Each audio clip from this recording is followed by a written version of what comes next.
En Égypte, le gouvernement a décidé de faire passer le prix de la miche de pain subventionné à 0,2 livres, soit un tarif 4 fois plus élevé que celui appliqué précédemment. L'annonce a été faite par le Premier ministre Mostafa Madbouli mercredi 29 mai 2024. Cette décision, qui devrait s'appliquer à partir du 1er juin 2024, s'explique, selon le Premier ministre, par le fardeau financier que représente la subvention du pain pour les finances publiques. D'après les données du ministère de l'Approvisionnement, le coût réel de la production de la miche de pain est passé à 1,25 livres actuellement contre 1,15 livres un an plus tôt.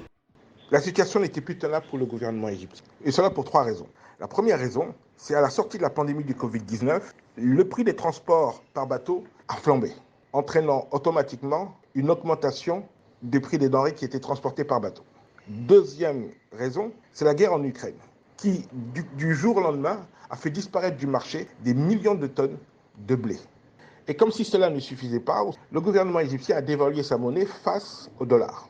Et là aussi, mécaniquement, le prix du blé augmente parce que vous achetez le blé, pas en livres, mais on achète le blé. Depuis plus de 2 ans, l'Égypte traverse l'une des pires crises économiques de son histoire, exacerbée par une dévaluation de la livre égyptienne qui a perdu près de 2/3 de sa valeur face au dollar. L'inflation a atteint 39,7% en août 2023, son plus haut niveau historique. Cette année, le pays a bénéficié d'un afflux de plus de 50 milliards de dollars en prêts et en investissements. Afin de limiter sa dépendance et rehausser l'économie du pays, le gouvernement a annoncé récemment sa volonté de cultiver 126 000 hectares supplémentaires de blé sur l'année de 2024 à 2025. Maintenant, cette augmentation peut être très compliquée pour le gouvernement égyptien parce que le pain est un marqueur social.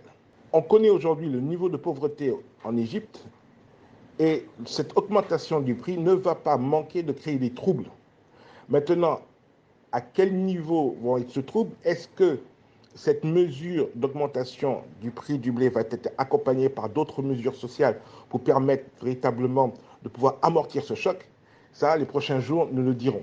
Pour l'heure, l'Égypte dépend encore à hauteur de 53% des importations pour satisfaire sa consommation en blé, qui s'élève à plus de 20 millions de tonnes par an, alors que l'offre oscille autour de 8 à 9 millions de tonnes.